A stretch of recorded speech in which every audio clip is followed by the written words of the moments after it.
Not fragile like a flower. Fragile like a bomb. Hello, and welcome to episode 35 of Like a Bomb. As you gotta make your faces, wake up the face. We're totally acting. I'm Bailey. I'm Jiller Mom. And while we're waking up, maybe you're waking up in the day if you listen to us as soon as we come out on a nice MLK day.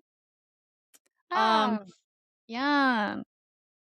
I will be going second with my story today. The surprise, we have every episode of Who Tells Each Other What Story, and a little dive into the week beforehand.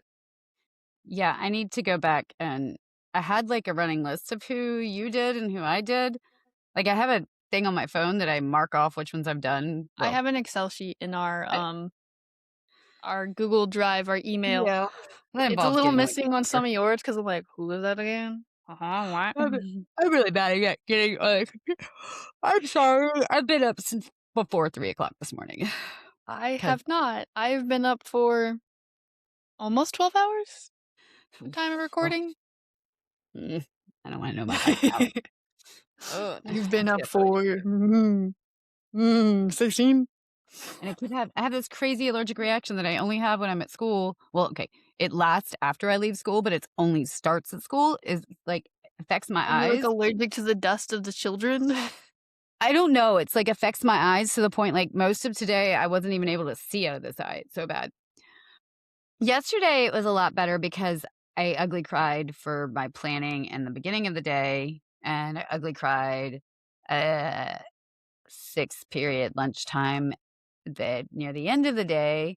So that made my eyes feel better. Benadryl doesn't I'm help. sure. I definitely just all the stress and things of my personal life and, the external world has made me cry last night, yes, because of stress. And then the night before that, lots of crying. I'm just like, yes. Sad. Yeah. Life is sad. There's some good things, like chaotic art that you'll be getting from both your children.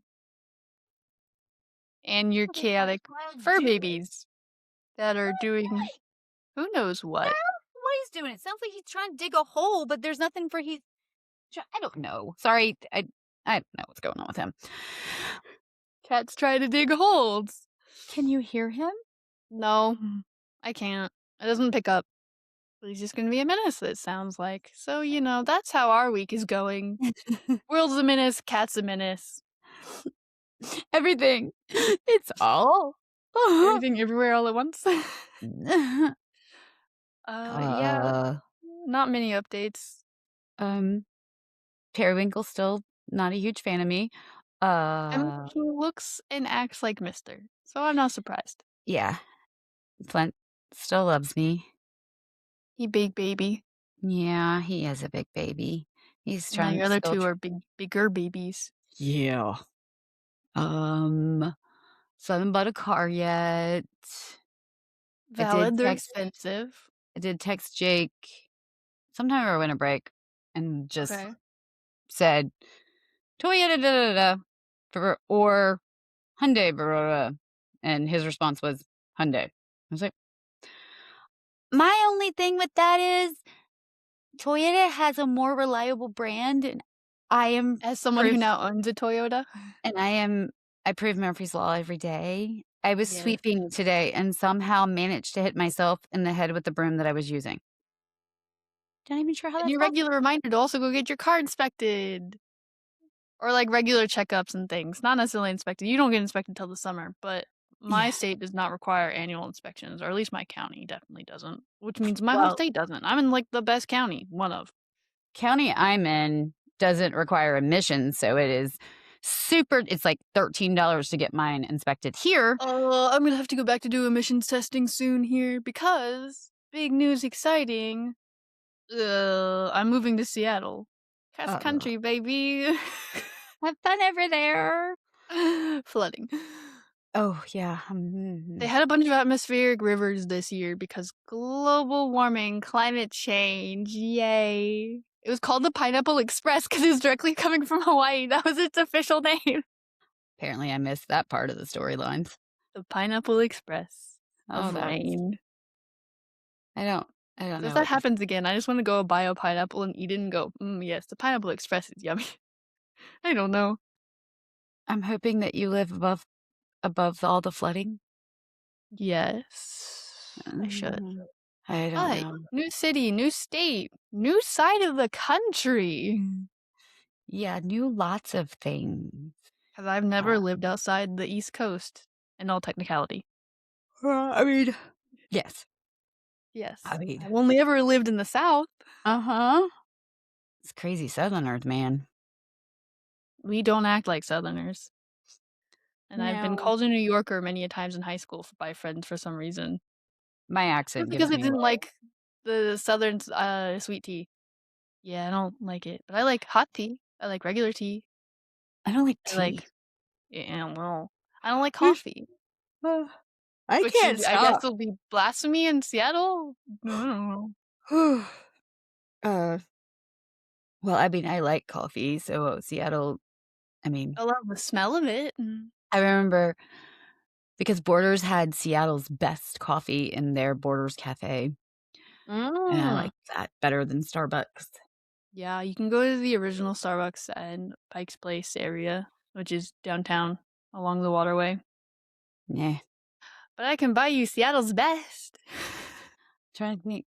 I haven't, yeah, because all the prices went up on like the good coffee.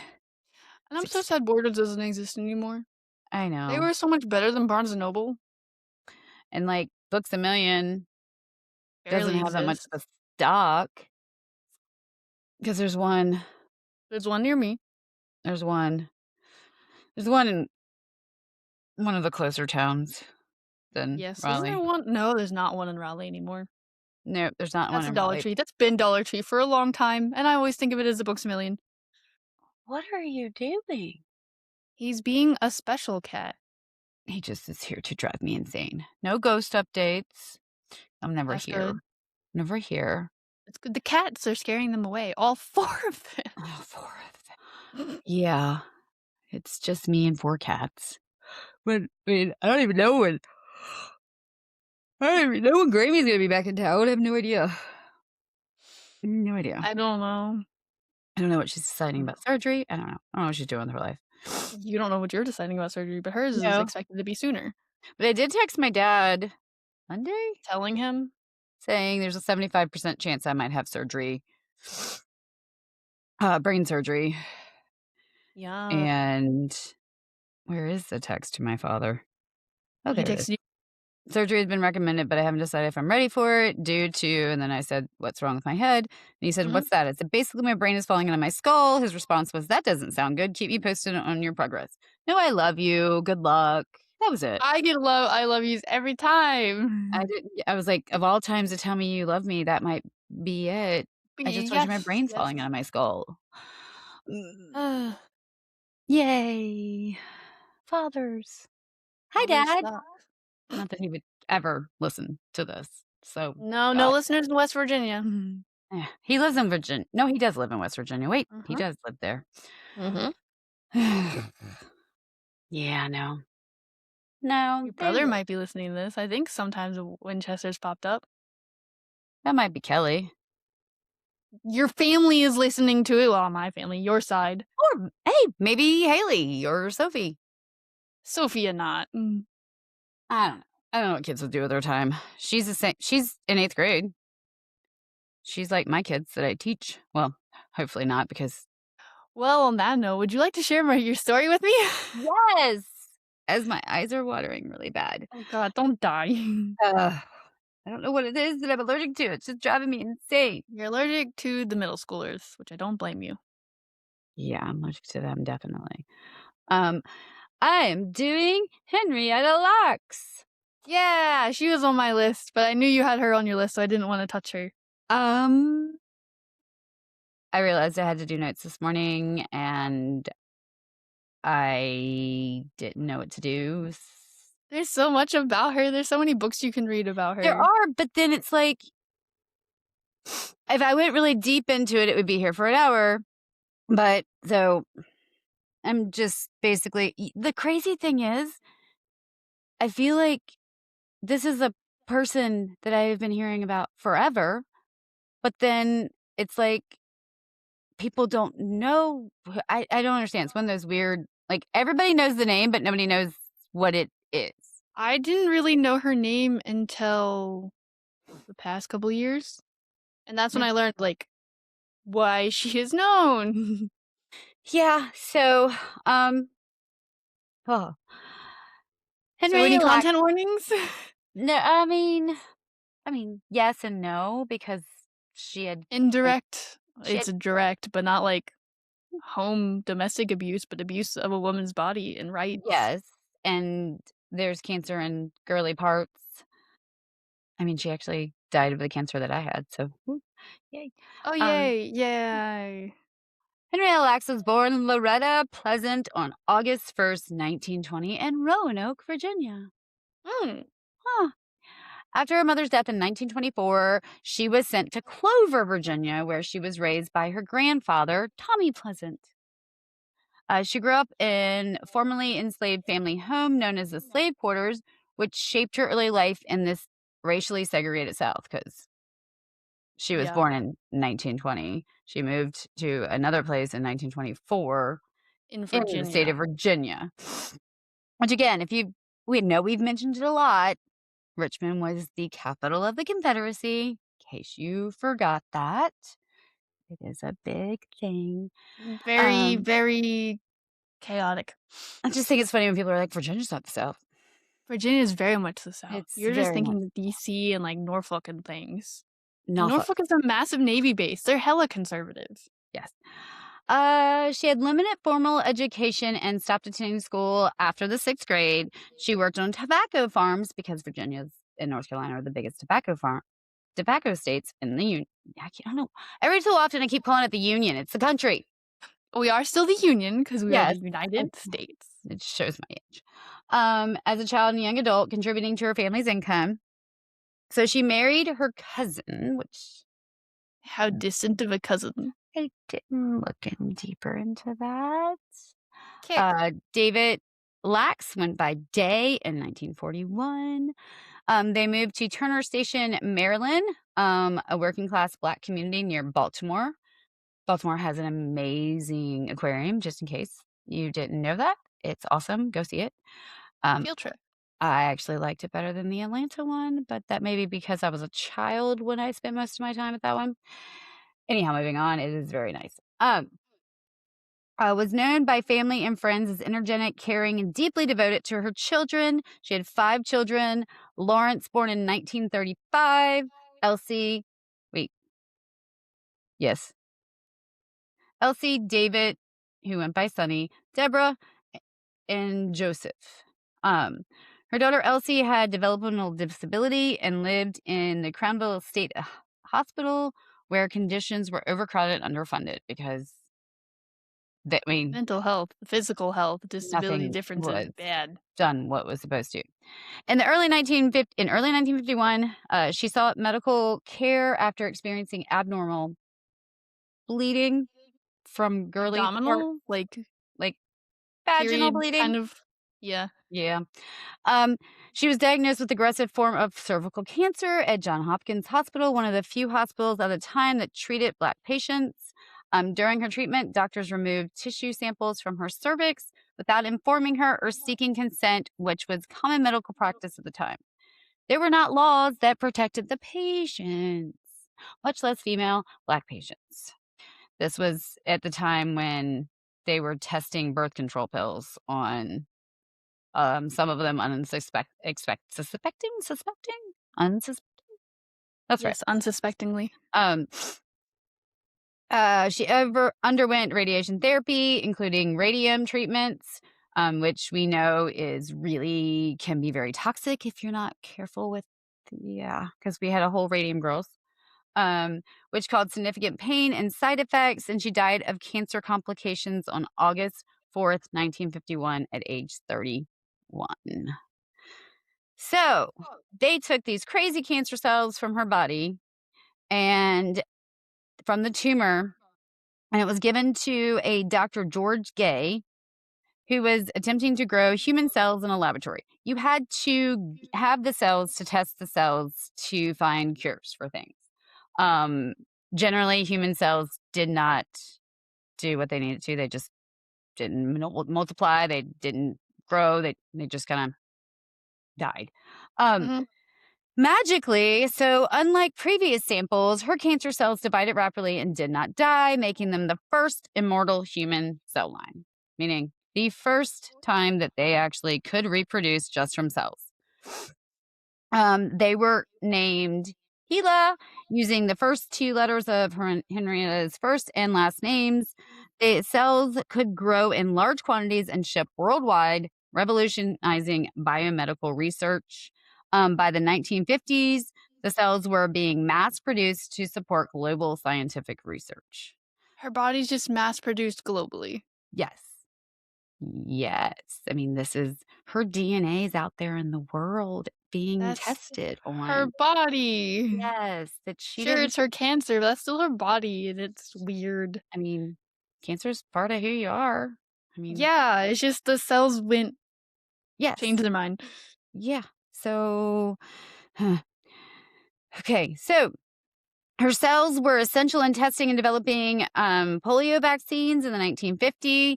They have been used to study cancer growth, chemotherapy, and radiation effects. They contributed to breakthroughs. I want cake, I guess. Breakthroughs in virology, including HIV and AIDS and HPV research, which the leading cause for cervical cancer is HPV. In case you didn't know that. Yeah, and it is one of the most common STIs, the sexually transmitted infections. Yes. So I know there's a lot of controversy, or was years and years ago on the vaccine, but it can easily, quickly cause cancer, and cervical cancer is. Prone for me, and I took some of the first rounds of the HPV vaccine. Yeah, but cervical cancer is one of the cancers that has a higher likelihood of getting into your lymphatic system, which means it goes through your entire body. It means stage 4. Uh-huh. So, yeah, be careful with that. Get your I'm just regular gonna get vaccine. it removed.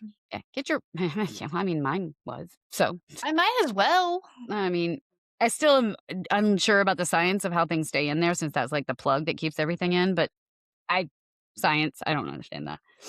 Um, Maybe they did some sort of scar tissue to keep it up. I uh, don't question. I don't know. They were used in gene mapping, chromosome research, and advanced in biotechnology. They were enabled progress in IVF, so in vitro fertilization, and reproductive medicines. They were also sent into space. Sent into space. So Henrietta Lacks went to space. Yes, She to should study get an how human astronaut cells. certification because that is her. I mean, that is a cool way to be an astronaut. She should They be cited on all of these discoveries because she she is still alive. um responded.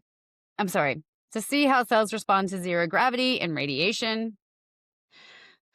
Um, they were taken during an her cells were taken during an era of racial segregation and unequal medical treatment in the United States. Like I said, she was a black woman. They didn't have to have consent because they didn't have They to. were a bunch of buttheads in the They simplest were not. terms. Yeah, informals. There were at the time, informed consent laws for tissue use did not exist.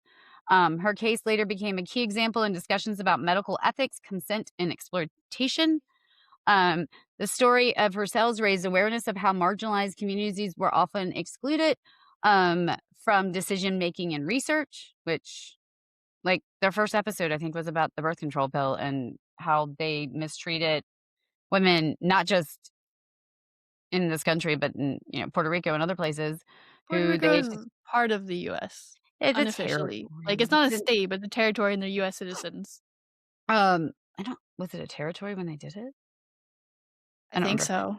so. Um, her legacy contributed uh, um, to the development of institutional review boards and modern ethical standards. Um, the family learned about the helo cells in 1970s. They took the cells from her in 51. So 20 years later. And that was 19. decades after her death. Many family members struggled to understand the science while lacking access to adequate healthcare. Like, they couldn't even see a doctor, and these cells have done all this major breakthroughs, whereas yeah, so and these are genetically linked to her family. They could Yeah, they should be compensated for the fact not that just compensated, these everything cells else just are doing these things that are hereditarily linked to the people that can't get the healthcare they need. What I don't, there's a lot of things that are just yeah. like Henrietta's daughter, Deborah Lacks, became a leading voice advocating for her mother's recognition. In 2013, the National Institute of Health established a Human Genome Data Access Working Group that includes Lack family members. So, all of that to say that they're it's like putting everything into 23andMe. They have like a mm-mm. mapping kind of thing. Um, she has received numerous posthumous award honors for her contributions to science. So basically, after she's dead, she got some recognition. Um, Inducted into the National Women's Hall of Fame in 2020. In 2010, Rebecca Skolt published The Immortal Life of Henrietta Lacks, bringing global attention to the story. And that was in just 2010. So that was 60 years after she died, basically, that people got to really know. Because it's a name you've probably heard. You just may not know why you've heard it. Mm. I know. I knew it was science and medical related when I first heard it long, long time ago. Um, so in present day, like her cells are still being used to do all this medical research. Um, they have been used in more scientific studies than any other human cell lines. They actually have found other cells, but they still Those have people not consented maybe? some that are consented, but they still haven't found cells that react as positively and aggressively as her cells. Like nothing they have found. The total number of the cells grown over time far exceeds the number of cells that were ever in her entire body. That makes sense. Yes. There are trillions of our cells, and they've been growing these cells for, how long now? 75 years? Yeah. About 74, 75 years? Well, I mean, we're already in 26, so I don't know when she died and when they started stealing it um from her. uh they were the first human cells cloned. Is remembered as a unknowing hero whose cells helped save millions of lives, and her story continues to inspire conversations about ethics, equity, and respect in science. But I Because there's still one like thing of like, cool, you did lots of great things, but you also didn't do some basic ethics of this woman's rights of her body. I mean, me personally, I would be like, okay, so you stole these without consent. And yes, you did all these wonderful things with them, but now give them back and stop playing with them. They're not yours. Um, but nobody's stolen my cells either, so I don't And then maybe just I'm like not. other support of like, okay, you're using this. Shouldn't the family be compensated in some aspects? Like the It award she did. get decades and decades later and It being noted in this science. yeah. I don't remember what I exactly how it was worded, but I did read not when I did this research because this was rushed, because I don't have time. But I did Yeah. read, when I first started looking into it that they were compensated, and but I don't feel like it was in a way that was even close to Not what it even should adequate enough. be. Yeah. Um, and so far after the fact, I mean, they didn't even know about it until 19 20 years after. 20 yeah, at least 19 years, 'cause it says the '70s, so at Oh, I some thought you point. said 70. So over 2 decades. Definitely Uh-huh. 70s. Yeah. So, I mean, that's just crazy. And just they're just still out there, but, she did go to space. So Oh, it all makes it fine. She went to space. but they also sent a dog to space, so, I mean, I don't know what to say. Okay, the dog went on a death mission. Yes, it did, Her but cells let's did see. go on a death mission, but also some of them were allowed to possibly come back. Like, she had the possibility of coming back. Yeah. Laika did not. The dog? No, Not did not. no. What is the cat doing? Making weird sounds with his mouth. He eats anything he finds. So Just like Pip's cat, Jess. Yeah, but Brody seriously will eat anything he finds because he's just like, "What does it taste like?" I'm like, "No, no, Yum, yum, yum. no, no, no, no." Well, you'll know my person because I didn't know who else to do, and I also kind of was last minute. So this is what I had as my alternative option last time. So, on a happier note, there should be no content warnings. I am covering Sarah Michelle Gellar or Sarah Michelle Prince. Prince? I don't know how you say her married name. Uh, Freddie Prince Jr. Uh, Prince. So, Prince. Yeah. Uh, you most likely know her from Buffy. At least I know you probably do, and I do. She was born April 14th, 1977, and is an American actress known for portraying strong female characters in film and television. She's regarded as a scream queen for her work in the horror genre. After being spotted by a talent agent as a child, Gellar began her career in television at age 5. She obtained her first leading role in the syndicated teen drama series Swan's Crossing in 1992 and had her breakthrough as Kendall Hart on the ABC soap opera All My Children from 93 to 95, for which she won a Daytime Emmy Award. And she achieved international recognition for her portrayal of Buffy Summers on the show Buffy the Vampire Slayer, which was ran from 93 to 2003. That earned her a Saturn Award and a nomination for a Golden Globe. In film, she has played leading and supporting roles in movies such as I Know What You Did Last Summer, Scream 2, Cruel Intentions, Scooby-Doo, Scooby-Doo 2, Monsters Unleashed, uh, The Grudge, Southland Tales, The Air I Breathe, Do Revenge, and then her other big television credits were Ringer, The Crazy Ones, Wolfpack, and Dexter Original Sin. She is also a voice actor where she appeared in films such as Happy Never After and TMNT, the Teenage Mutant Ninja Yeah, of course. Turtles, and then the series Robot Chicken, Star Wars Rebels, and Masters of the Universe Revelation. She also appeared as a voice actor in the Call of Duty Black Ops, the original, 2011.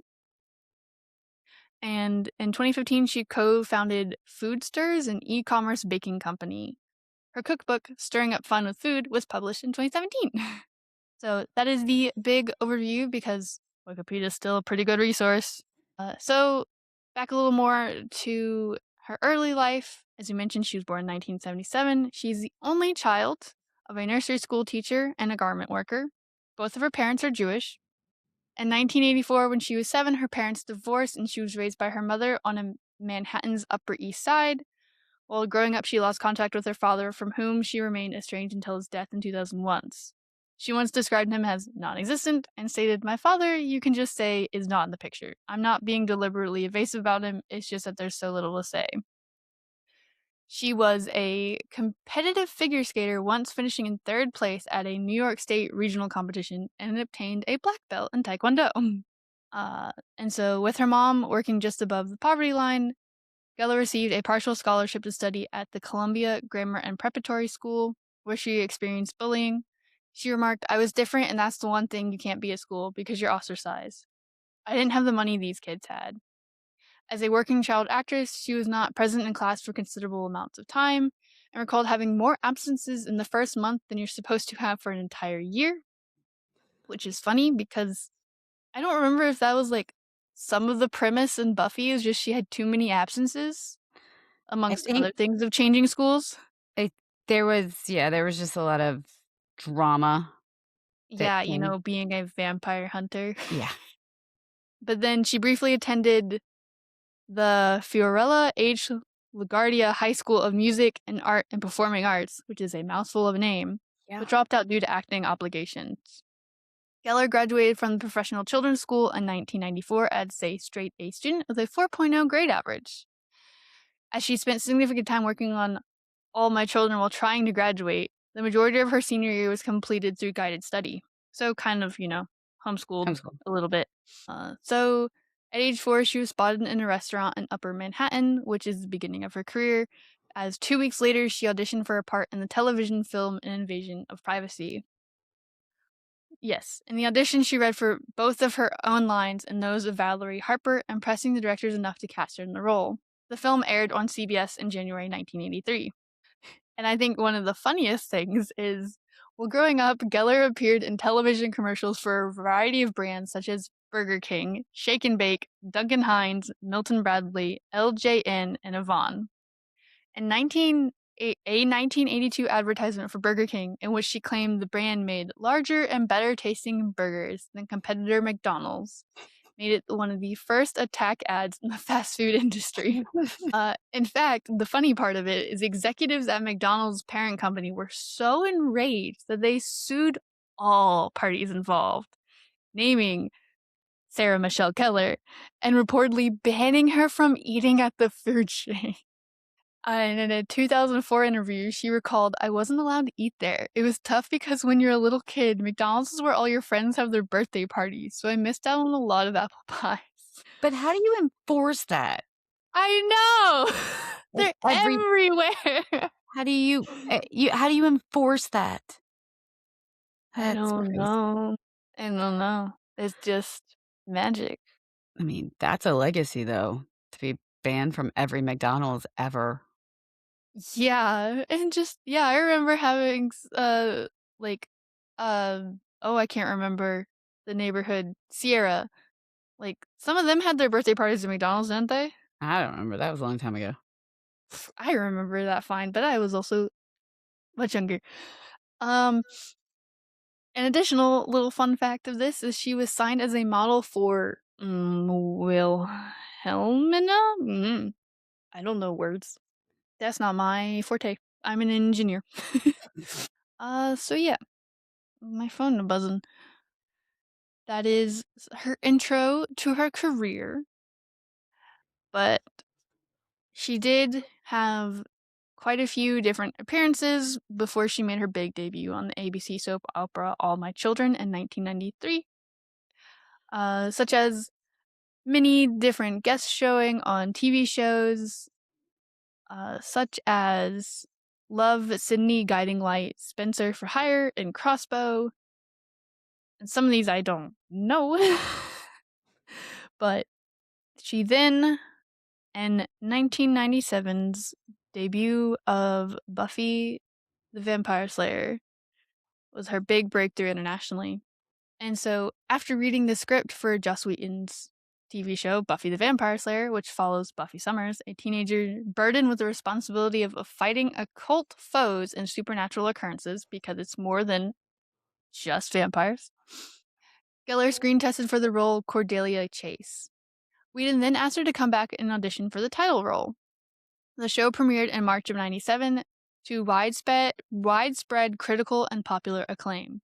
Gellar's Buffy, created to subvert the stereotypical female horror movie victim, was described by Entertainment Weekly as one of the 100 greatest female characters in American television. Oh. Buffy ran for 7 seasons and only 144 episodes. And during his podcast, earned Gellar 4 Teen Choice Awards, the Saturn Award for Best Genre Television Actress, and a Golden Globe Award nomination for Best Actress Television Series Drama. She did sing during the series' musical episode Once More with Feeling, which spawned an original cast album released in 2002.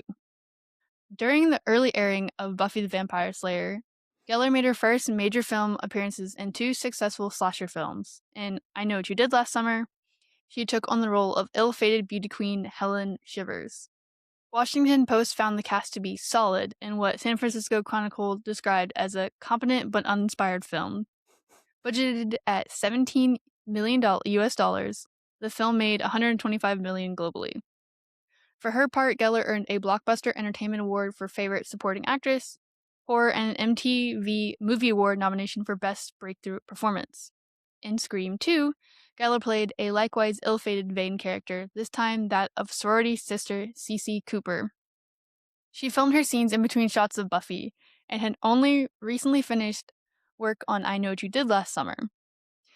Despite the hectic scheduling, she agreed to perform in Scream 2 without having read the script on the basis of the success of the first film. Scream 2 grossed over $172 million worldwide. And as a heads up, these are horror films. They do statistically make less than other primetime movies. And in January 1998, Gellar hosted Saturday Night Live for the first time. She returned as a host in May 1999 and October of 2002, and was participating audience member in its 25th anniversary special. Then made 2 cameo appearances in May 2000, including one in which she introduces Britney Spears' performance of Don't Let Me Be the Last to Know. In 1998, also, she provided her voice for the Gwendy doll in Small Soldiers, and for the episode of Marie in King of the Hill episode, and they call it Bobby Love. In 1999, she had a non-speaking cameo as a girl sitting in a high school cafeteria in the sleeper hit She's All That, and obtained her first top-billing film role as a struggling restaurant owner in the romantic comedy Simply Irresistible. The film received negative reviews and flopped at the box office. It was But cute. Roger Ebert found her to be lovely in what he described as an old-fashioned comedy. It was cute. It was a very cute, and it has supernatural elements to it, so it was very cute. Yeah. So a little bit more into something rather different, because I didn't quite click until later because, I'm watching Scooby-Doo and Buffy at the same time. They're different people as a child. But in 2002, skipping a few other of her roles, she played Daphne Blake in the live-action comedy of Scooby-Doo.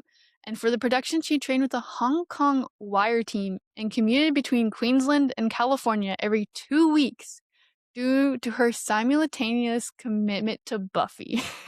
Despite negative reviews, the New York Times felt that her performance added a snarl of Powerpuff Feminine to her character's ditzy stereotype. With a global gross of $275 million, Scooby-Doo emerged as Gellar's most widely seen film to date. Her role earned her the Teen Choice Award for Choice Movie Actress Comedy, and with Jack Black, she hosted the 2002 MTV Movie Awards, which attracted 7.1 million viewers on its June 6th broadcast, achieving the show's highest rating ever at that time. And so during her growing film career, she continued to work on Buffy the Vampire Slayer, but she decided to leave the series after the 7th season. When asked why, she explained, "This isn't about leaving for a career in movies or in theater. It's more of a personal decision. I need a rest." In her feature in Esquire magazine, she expressed her pride for her work on Buffy. "I truly believe that is one of the greatest shows of all time, and it will go down in history as that. And I don't feel that that is a cocky statement. We changed the way that people looked at television. There, is more movies filmed after Buffy from 2004 to 2010, such as Scooby-Doo 2, which was much more successful than the first one. And other movies I mentioned earlier, such as Southland Tales, and, voice acting in the process. That is when she picked up back acting, because she did take a 2-year hiatus from acting following the birth of her daughter in 2009.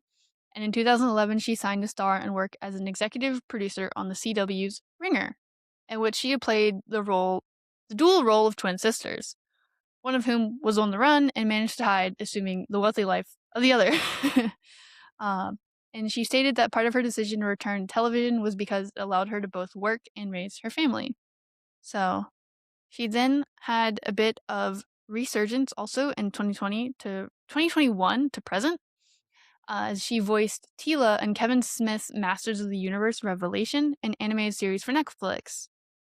And in 2022, she made her first live-action film appearance in 13 years, with brief roles in Smith's Clerks 3 and Jennifer Caton Robinson's Do Revenge. They released in theaters and on Netflix respectively in the same week. So she's done quite a bit, and there's lots more of other things she's done. And she's done other ventures, as we mentioned, her little cookbook things.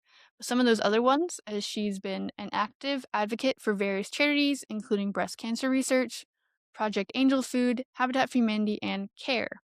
I do not know what the CARE group is, but hovering over it, it says it's a major international humanitarian agency delivering emergency relief and long-term International Development Projects.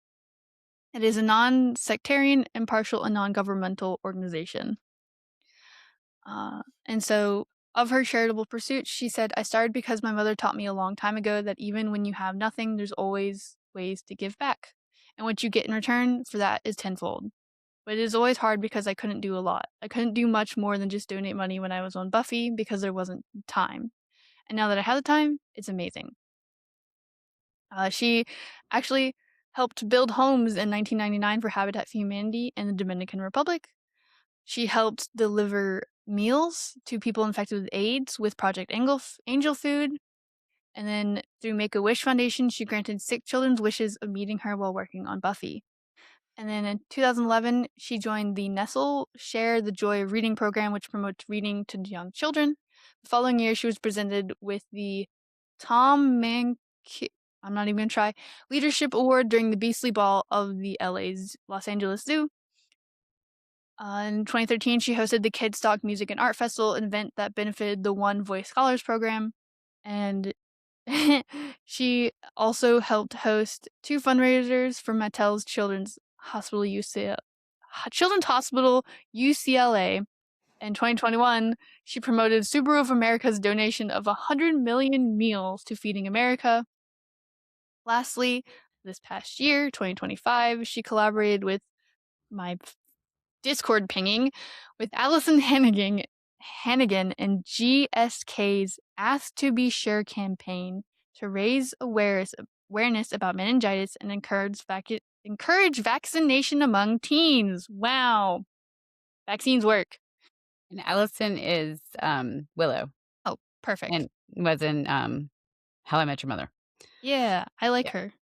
And then there's so much other business and media with magazines and other little like signing on to be the face of Maybelline in 1999. She appeared in advertisements for Got Milk, which honestly, who didn't? Yeah, I was like, I feel like that was anybody who was popular at the time had a milk mustache in a commercial or I front think ad. yeah, and then of course I think the funniest thing would be, one reference to her being constantly in horror films was an Olay campaign during a Super Bowl that the skincare, it gives you such killer skin or like other something like that. It was the little slogan of killer skin. So, meh. Yeah. I mean, I Know What You Did Last Summer is a children's book, so like we can say it's a horror movie, but it's also a children's book. It was a class Yeah. set when I was in elementary school. I think I Yeah, read it in 3rd grade. I don't know. But a little onto her personal life, as mentioned at the beginning, her last name is Prince as a married name rather than Gellar because she married Freddie Prinze Jr. while they were filming in the 1997 teen horror film I Know What You Did Last Summer, or that's when she met him. They didn't start dating until 2000, and they have worked together several times, including when they played each other's respective love interests of Fred and Daphne in Scooby-Doo and Scooby-Doo 2 Monsters Unleashed. They were engaged in April 2001 and married in Mexico on September 1st, 2002. Yes, and the ceremony was officiated by Adam Shankman, a director and choreographer with whom Gellar had worked with on Buffy. In only 2007, in honor of their 5th year of marriage, did Gellar legally change her name to Sarah Michelle Prince. Together, they have 2 children, a daughter born in 2009 and a son born in 2012. They live in Los Angeles. So, yeah, that is Sarah Michelle Prince, or you may know her as Sarah Michelle Gellar. And they're doing a Buffy reboot. Yeah, they are doing a Buffy reboot. And she signed on. That'll be interesting. Yeah. It's supposed to be not a continuation, but like a different show, but she's on it, so how is it not a Will it be continuation? like handing down to the next Slayer? I don't remember what it was. There's been, like, so many different things have come out but I saw something in the last couple months that she said, "Yes, it's officially coming." I mean, Okay. how it's gonna be said out there does not mean that everybody's gonna be able to watch it, but it's Yeah, coming no. out. Who knows? Hopefully it's good and like good directors and whatnot. Yeah, we'll We'll see. see. We'll see, because it's not the original. Yeah, No. no, so Uh, I'm excited for it, but I don't know, we'll see. nervous. I still have a bunch of other things on my watch list, and I have things on my to-read list. I have a lot of to-dos in my free time. I just yeah, I don't turn the TV on because there's just no time for that. Yeah, I'd we're gonna have, like, a sleepover tomorrow, and I recommended watching, like, a horror thriller movie, Sinners, that we both really wanted to see, but it's like, we're not in the mental space for that right now, No, it I need something happy and funny and, which is why I'm not gonna read one of the books I got for Christmas. Just yet. yeah, I started the Peculiar Children audiobook series. Mhm. Yeah, whenever I finish the Golden Compass with Dark Materials series. Yeah, his Dark Material Yeah, series. I finished that a couple days ago, and I wanted to do I'm sorry. I wanted to do the Inkheart series, but the audiobook is not available right now, so I put a hold on that and figured I don't know why I thought of the oh, I looked for similar things and that Peculiar Kids showed up, and I read the first Yes. 2 books years and years ago, but I I figure what vaguely remember the first book. I apparently I don't remember as well as I thought I did because 'cause I'm, like, probably halfway I don't through, know. and I'm going, "I don't know what this is." But, They made a um, series on it. I don't know, I sit in my car a lot, so it's nice to have stories. Lots of driving back and forth. Yeah, lots and lots, and I gotta do it tomorrow. I don't wanna just wanna stay in my pajamas for a whole day. It's gonna be cold. I know, It's winter. I know. Go do something extraordinary.